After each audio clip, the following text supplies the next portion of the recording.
আসসালামু আলাইকুম বন্ধুরা, কেমন আছেন সবাই? আশা করি অবশ্যই ভালো আছেন। তো পবিত্র ঈদুল আজহার শুভেচ্ছা সবাইকে। মোটামুটি আজকে ঈদের দ্বিতীয় দিন। আজকে আমরা আলোচনা করব বাংলাদেশ বার কাউন্সিলের জন্য শিডিউলভুক্ত ফৌজদারি কার্যবিধি 1898 এর 221 থেকে 40 পর্যন্ত চার্জ গঠন রিলেটেড বিভিন্ন কথাবার্তা বলা আছে। তো এই জিনিসটা খুবই কঠিন। 221 থেকে নিয়ে 232 পর্যন্ত অলরেডি ইউটিউবে ভিডিও দেওয়া আছে, এখান থেকে দেখে নেবেন। আজকে আমরা আলোচনা করব 233 থেকে 40 জয়েন্ডার অফ চার্জ। খুবই সহজভাবে আলোচনা করার চেষ্টা করব। আপনি যদি কি জিনিসটা বুঝতে পারেন, এইটা আপনি সারা জীবনও ভুলবেন না এবং আপনি বাস্তব ক্ষেত্রেও প্রয়োগটা করতে পারবেন। আর যারাই 2025 সালের নভেম্বরে অনুষ্ঠিত বার কাউন্সিল পরীক্ষার জন্য প্রস্তুতি নিচ্ছেন, তাদের জন্য শীঘ্রই শুরু হচ্ছে আমাদের ফাউন্ডেশন ব্যাচ 2, যেখানে মোটামুটি আমরা 52টা ক্লাসের মধ্যে আপনাদেরকে টোটাল 60টা সাবজেক্টই বার কাউন্সিল উপযুক্ত করে আপনাকে দিব। প্রতিটা ক্লাসের পরই এমসিকিউ পরীক্ষা হবে। প্রতিটা ক্লাসের সাথে সাথে আপনি পিডিএফ পাবেন, রেকর্ডিং পাবেন, নানা প্রকার প্রশ্ন যেগুলো আপনার মনে জাগে সেগুলোর উত্তর পাবেন। তো চলুন আজকে আমরা জাস্ট একটু লক্ষ্য করি খুব সহজেই যে জয়েন্ডার অফ চার্জ জিনিসটা কীভাবে গঠন করা হয়। তো বন্ধুরা, আমাদের এই ফৌজদারি কার্যবিধির 221 থেকে নিয়ে 232 পর্যন্ত চার্জের গঠন আলোচনা করে, আর এই 233 থেকে নিয়ে 240 পর্যন্ত আমাদের চার্জ যুক্তকরণ। তো প্রথমে হচ্ছে চার্জ জিনিসটা কি। চার্জ বা অভিযোগ জিনিসটা যদি আমরা বুঝতে চাই, সেটা হচ্ছে ফর্মাল অ্যাকুজিশন, আনুষ্ঠানিকভাবে চূড়ান্তভাবে অপরাধী কোন কোন ধারায় অপরাধটা করেছে এইটা তাকে পড়ে শোনানো, এইটা নির্ধারণ করা যে তার বিরুদ্ধে আমি কোন কোন সেকশনের অধীনে কোন কোন ধারায় তার বিরুদ্ধে আমি আনুষ্ঠানিকভাবে অভিযোগটা গঠন করব। তো এই কাজটা হচ্ছে ম্যাজিস্ট্রেট সাহেবের, এই কাজটা হচ্ছে বিচারকের, যিনি ওই মামলার বিচার করবেন। তো ওনারই দায়িত্ব হচ্ছে চার্জ গঠন করা। আর পুলিশ যেটা সাবমিট করে, পুলিশ জাস্ট তথ্য উপাত্তর উপর ভিত্তি করে নিজের একটা অভিমত দেয়, যেখানে চার্জগুলো থাকে যে এইগুলো হইতে পারে, এই হচ্ছে এভিডেন্স। তো চার্জের পাতা যেহেতু একাধিক থাকে, ওই জন্য বলি যে আমরা চার্জশিট। তো পুলিশ জাস্ট চার্জশিট সাবমিট করে, সেইটার উপর ভিত্তি করে, তথ্য উপাত্তের উপর ভিত্তি করে এবং ম্যাজিস্ট্রেট নিজের ইনকোয়ারি করে এই চার্জগুলো গঠন করেন।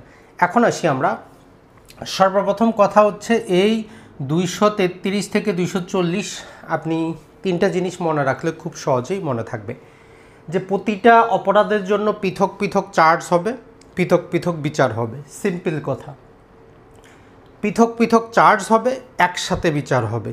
পৃথক পৃথক এই যে একত্রে চার্জ একত্রে বিচার, তাহলে তিনটা কনসেপ্ট আমরা মনে রাখবো। যে নর্মাল নিয়ম হচ্ছে ব্যক্তির প্রতিটা অপরাধের জন্য পৃথক পৃথক চার্জ ফ্রেম করব, তার পৃথক পৃথক আমরা বিচার করব। এটা একটা ফর্মুলা হইতে পারে। আর একটা ফর্মুলা হচ্ছে যে পৃথক পৃথক চার্জ তো আমরা গঠন করব, কিন্তু সবগুলো একসাথেই বিচার করব, ওয়ান ট্রায়াল। আরেকটা হইতে পারে যে তার চার্জ যতগুলো অপরাধ একসাথে আমরা কম্বাইন করে নিব, একসাথেই বিচার করব। তো চলুন দেখি কোন ধারা আমাদের কোন শর্তটা পূরণ করতেছে। এই যে 233 জেনারেল কথাবার্তা বলে যে প্রতিটা অপরাধের জন্য পৃথক পৃথক চার্জ গঠিত হবে, পৃথক পৃথক বিচার হবে। সিম্পল দ্যাট, এটা হচ্ছে জেনারেল কথা। তো এই ধারার মোটামুটি 4টা ব্যতিক্রম আছে। এই ব্যতিক্রমগুলো বলে যে না, কোনো ক্ষেত্রে একাধিক চার্জকে আমরা একসাথে গঠিত করে বিচার করব, আবার পৃথক পৃথক চার্জ করব, কিন্তু বিচার তো একসাথে করব। চলে আসুন, প্রথমেই 234 বলে যে যদি কোনো অপরাধী একই ধরনের অপরাধ করে 1 বছরের মধ্যে, সে যদি অসংখ্য অপরাধ করে, তার মধ্যে সর্বোচ্চ 3টা অপরাধকে একসাথে চার্জ গঠন করে একসাথে বিচার করা সম্ভব। তাহলে প্রথম ব্যতিক্রম পাইলাম আমরা 234-এ, যে যদি কোনো অপরাধী 1 বছরের মধ্যে একই প্রকারের অপরাধ কি করে সে অনেকবার করে, তাহলে যতগুলো অপরাধ করলো সেখান থেকে ম্যাক্সিমাম 3টা পর্যন্ত নিয়ে আমরা একসাথে বিচার করতে পারবো। এটা হচ্ছে 234। 235-এ আরেকটা ব্যতিক্রম উল্লেখ করা হয়, সেটা হচ্ছে একই ট্রানজ্যাকশনে একটা অপরাধ করতে গিয়ে অপরাধী যত প্রকারের অপরাধ করবে, যেমন সে করতে গেছিল ডাকাতি করতে গিয়ে সে হত্যা করছে, ধর্ষণ করছে, বাড়ি আগুন জ্বালিয়ে দিয়েছে, পৃথক পৃথক চার্জ গঠন করব কিন্তু একত্রে বিচার করব। তাহলে 35-এর প্রথম অংশ হচ্ছে পৃথক পৃথক চার্জ গঠন করব, একত্রে আমরা বিচার করব। দ্বিতীয় অংশ বলে যে এমন একটা কাজ যেটা আইনের একাধিক ধারায় অপরাধ, তাহলে প্রতিটা ধারায় আমরা তার জন্য চার্জ পৃথক করে গঠন করব কিন্তু বিচারটা আমরা একত্রে করব। যেই অপরাধটা একাধিক কাজের সমন্বয়ে গঠিত আর প্রতিটা কাজই হচ্ছে অপরাধ, আবার দুইটা কাজ একসাথে করলে একটা তৃতীয় অপরাধ হয়। তো সেই রকম ক্ষেত্রে প্রতিটা পৃথক পৃথক কাজ, যেমন আপনি কাউকে আঘাত করলেন কিন্তু ডাকাতি করতে গিয়ে আঘাত করলেন, তো কাউকে আঘাত করাও অপরাধ, আর ওই কাজটা ডাকাতি করতে গিয়ে করলেন সেটা পৃথক ধারায় অপরাধ। তো আমরা সাধারণ আঘাত এবং ডাকাতি করতে গিয়ে আঘাত উভয়টা সেকশনই আমরা তার জন্য লাগাইতে পারবো। তো এর জন্য বলতেছে যে যেখানে প্রতিটা কাজই অপরাধ, আবার দুইটা কাজ সংযুক্ত হয়ে নতুন একটা অপরাধ সৃষ্টি করে, সেখানে এই পৃথক পৃথক কাজের জন্য এবং নতুন যেই অপরাধটা হচ্ছে তার জন্য পৃথক চার্জ তো গঠন করব, একসাথে বিচার করতে পারবো। তাহলে 35 আমাদের এই 2 নাম্বার কন্ডিশনটা ফুলফিল করতেছে যে পৃথক চার্জ গঠন করেন সমস্যা নেই, একসাথে বিচার করা যাবে। এরপরে চলে আসি 236। 236টা খুবই গুরুত্বপূর্ণ। অল্টারনেটিভ চার্জ, বিকল্প চার্জ কোন ধারার অধীনে গঠন করা যায়, সেটা হচ্ছে এই 236। ব্যক্তির অপরাধটা আসলে কোন ডেফিনেশনের মধ্যে যাবে, চুরির মধ্যে যাবে, না সেটা চোরাই মাল গ্রহণের মধ্যে যাবে, না সেটা ক্রিমিনাল ব্রিচ অফ ট্রাস্টের মধ্যে যাবে যেখানে কনফিউশন, না চিটিংয়ের মধ্যে যাবে, অর্থাৎ তার অপরাধটা একাধিক ধারার মধ্যে যাচ্ছে, বিচারক নিজেই ডাউটফুলের মধ্যে আছে। তো এইরকম ক্ষেত্রে দুইটা অপশন দেওয়া হচ্ছে বিচারককে যে আপনি কি করেন, হয় সবগুলা ধারায় অপরাধ তার সবগুলো একত্রে নিয়ে নেন, যে সে চুরি করেছে, সে প্রতারণা করেছে, সে চোরাই মাল গ্রহণ করেছে, সে অপরাধমূলক বিশ্বাসভঙ্গ করেছে, এইভাবে চার্জ ফ্রেম করেন। অথবা অল্টারনেটিভ করেন, কেমন, যে তুমি হয় চুরি করেছো, অথবা প্রতারণা করেছো, অথবা চোরাই মাল গ্রহণ করেছো, অথবা তুমি বিশ্বাসভঙ্গ করেছো, সাক্ষ্য প্রমাণে যেইটা প্রমাণিত হবে সেইটা আপনি শাস্তি দিয়ে দিবেন। তাহলে 236 হচ্ছে যেখানে ডাউটফুল কোন অপরাধটা সৃষ্টি হয়েছে, যেই অপরাধগুলো সৃষ্টি হয়েছে বা করেছে বলে মনে হচ্ছে সবগুলাকে নেন, অথবা অল্টারনেটিভ নেন, যেটা প্রমাণ হবে সেটা করা যাবে। এখন এই 236-এর পরবর্তী এক্সটেনশন হচ্ছে 237। এটা সরাসরি ব্যতিক্রম না, বলতেছে যে এই 236-এর অধীনে যেখানে একটা কাজ একাধিক ডেফিনেশনের মধ্যে পড়তে পারে, তো সেক্ষেত্রে কি করা হয়েছে, একটার জন্য চার্জ গঠন করা হয়েছে, অর্থাৎ সে ব্যক্তি চুরি করেছে এই মর্ম চার্জ গঠন করা হয়েছে। এখন বিচারের পরে দেখা গেল সে চিটিং করেছে, তো কথা হচ্ছে যে যদিও তাকে চার্জটা গঠন করা হয় না এই চিটিংয়ের, কিন্তু তারপরেও কি করা যাবে, তার শাস্তি দেওয়া যাবে।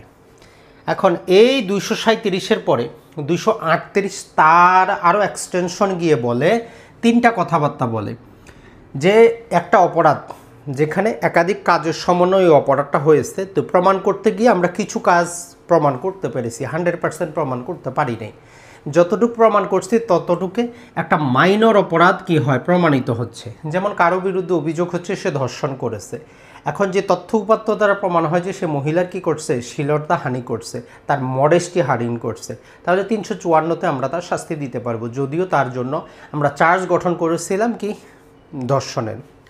এরপরে যেটা বলতেছে সেটা হচ্ছে যে যেই ক্ষেত্রে আমরা একটা অপরাধের জন্য চার্জ গঠন করেছি কিন্তু তথ্য উপাত্ত দেখা যাচ্ছে যে ওই ব্যক্তি অন্য একটা অপরাধ করেছে, তো সেই রকম ক্ষেত্রে যদিও তার জন্য ওই অপরাধটা চার্জ গঠন করা হয় নাই, তারপরে আমরা তার শাস্তি দিতে পারবো।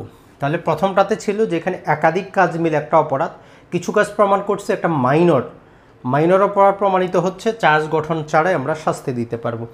যে ক্ষেত্রে একটা অপরাধ প্রমাণ করতে গিয়ে আমরা ভিন্ন একটা অপরাধের অস্তিত্ব পাইলাম, সেটারও আমরা কি করতে পারবো, শাস্তি দিতে পারবো। যেই ক্ষেত্রে ব্যক্তির বিরুদ্ধে অভিযোগ হচ্ছে সে কাজটা করছে কমিশনের, কিন্তু সেই ক্ষেত্রে তার বিরুদ্ধে অ্যাটেম্পের যদি চার্জ গঠন করা নাও হয়, তাহলে তার বিরুদ্ধে আমরা ওই কাজটা অ্যাটেম্প করার জিনিসটাও আমরা শাস্তি দিয়ে দিতে পারবো। এরপরে যদি আমরা দেখি আমাদের এই 239, এখন এখানে বলে যে কোন কোন ব্যক্তিদেরকে নিয়ে একসাথে এক চার্জে নিয়ে আসা যাবে, কোন কোন ব্যক্তিদেরকে একসাথে জয়েন্ট ট্রায়াল করা যাবে। মোটামুটি 7 প্রকারের বিভিন্ন কথাবার্তা বলা আছে। এক নম্বর হচ্ছে যে একই ঘটনা একটা অপরাধ করতে যে ব্যক্তিরা যে জড়িত ছিল তাদেরকে আমরা নিয়ে আসতে পারবো, একই ঘটনা সকল ব্যক্তিকে। 2 নম্বর হচ্ছে ওই মূল অপরাধী, কোনো ঘটনার মূল অপরাধী, ওই অপরাধে প্ররোচনাকারী, অ্যাবেটমেন্টকারী এবং ওই অপরাধে অ্যাটেম্প বা প্রচেষ্টাকারী। তাহলে 3 ধরনের ব্যক্তিকে আমরা একত্রে শাস্তি দিতে পারি, যিনি মূল অপরাধ করলেন, যিনি ওই অপরাধের প্ররোচনা দিলেন, অথবা যিনি ওই অপরাধে চেষ্টা করলেন। 3 জন ব্যক্তিকে আমরা একই চার্জের অন্তর্ভুক্ত করে শাস্তি দিতে পারি। এরপরে এই যে 234-এর অধীনে সবাইকে, 234-এর অধীনে আমরা দেখেছি 1 বছরের মধ্যে একই সেম কাইন্ডের যদি কেউ ম্যাক্সিমাম অপরাধ করে সেখান থেকে 3টা পর্যন্ত আমরা একই সাথে শাস্তি দিতে পারবো। এখন এই রকম ক্ষেত্রে যদি একাধিক ব্যক্তি জড়িত থাকে তাহলে সবাইকে আমরা নিয়ে আসতে পারবো। এখন একই ঘটনায় যদি ভিন্ন ভিন্ন অপরাধ করে, ঘটনা একটাই, একই ঘটনার ভিন্ন ভিন্ন অপরাধ, ওই ভিন্ন ভিন্ন অপরাধ যারা করেছে সবাইকে একসাথে আমরা নিয়ে আসতে পারবো।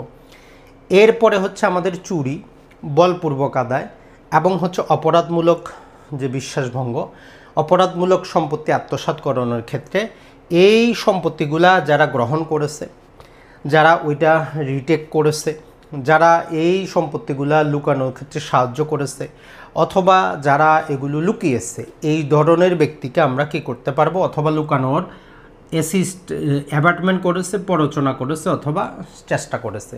তাহলে চুরি রিলেটেড জিনিসগুলো, যিনি চুরি করেছেন, থেফট, যিনি এক্সটর্শন করেছেন, যিনি ক্রিমিনাল মিসঅ্যাপ্রোপ্রিয়েশন করেছেন ওই ব্যক্তি, এবং ওই কাজের ফলে উদ্ভূত যে সম্পত্তি আসতেছে সেইটা যে গ্রহণ করেছে, সেইটা যে ধারণ করেছে, সেইটা যে লুকাইতে সাহায্য করেছে, অথবা সেইটা তার যে ওগুলো কাজ করতে প্ররোচনা জাগিয়েছে, অথবা সেখানে সে কী করেছে, চেষ্টা করেছে, টোটাল ব্যক্তিগুলোকে আমরা একই শাস্তিতে নিয়ে আসতে পারবো।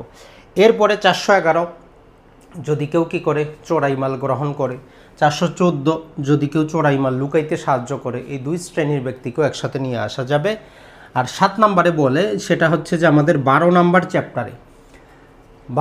চ্যাপ্টারে মুদ্রা এবং কয়েন ওজন রিলেটেড যেই আমাদের কি আছে অপরাধগুলো আছে, এই অপরাধগুলার ক্ষেত্রে যিনি কী করেন, এই যে কাউন্টারফিটগুলা যিনি তৈরি করেন, যিনি ব্যবহার করেন, যিনি বিক্রি করেন, যার কাছে পাওয়া যায়, মেশিনারি পাওয়া যায়, টোটাল ধরনের ব্যক্তিগুলাকে, অর্থাৎ চ্যাপ্টার 12-র অধীনে যারা কাজ করেন, যারা অপরাধী হবেন, সবাইকে একসাথে আমরা নিয়ে আসতে পারবো।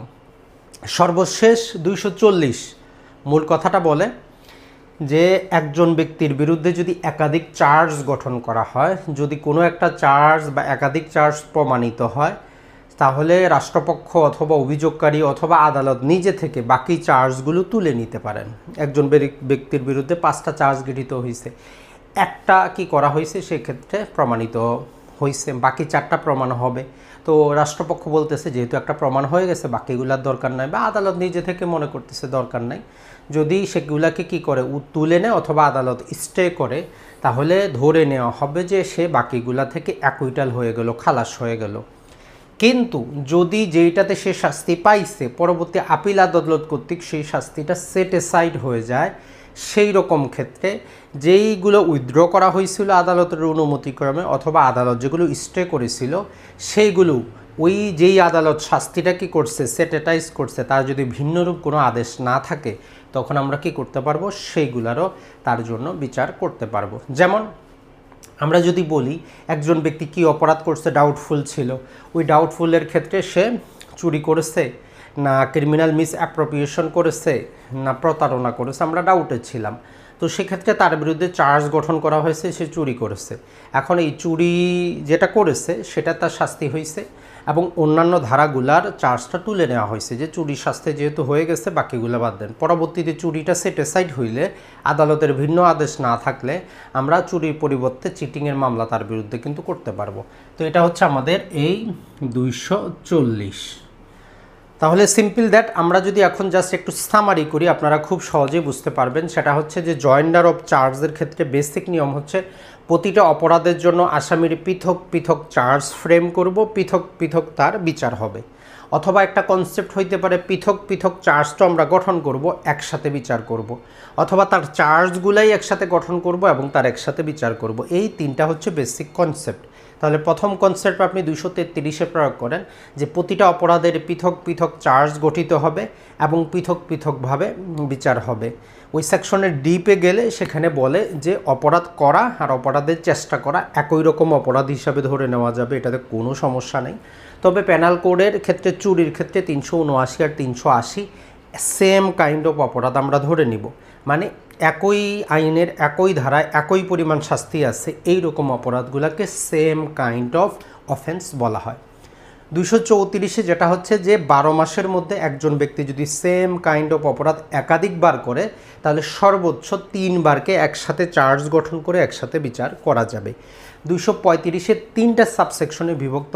মূল যে কথাটা বলে 235 সেটা হচ্ছে যে একটা অপরাধের ক্ষেত্রে যেই ট্রানজ্যাকশনগুলো ঘটে একই সেম ট্রানজ্যাকশনে যদি একাধিক অপরাধ সংগঠিত হয়, আপনি চুরি করতে গেছেন, আপনি সেখানে চুরি করলেন, মিসটিপ করলেন, আঘাত করলেন, তিনোটার জন্যই আপনার বিরুদ্ধে কি করা যাবে, চার্জ গঠন করা যাবে। সেক্ষেত্রে পৃথক চার্জ গঠিত হবে, অর্থাৎ চুরির জন্য আপনার পৃথক চার্জ, মিসটিপের জন্য পৃথক চার্জ, আঘাতের জন্য পৃথক চার্জ, কিন্তু বিচারটা আপনার একই ট্রায়ালে হবে, একই জায়গায় হবে, পৃথক পৃথক ট্রায়াল হবে না। এর দ্বিতীয় অংশ যেটা বলে যেখানে আইনের পৃথক ধারায় অপরাধ, সেক্ষেত্রে উভয় ধারায় পৃথক চার্জ গঠিত হবে কিন্তু বিচারটা আপনার এক ধারায় হবে।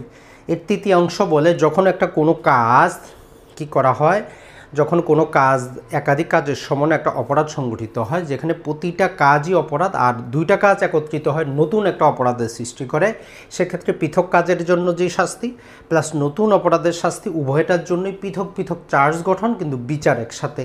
তাহলে 35-এর মূল থিম হচ্ছে চার্জ গঠন পৃথক পৃথক, বিচার তবে একসাথে।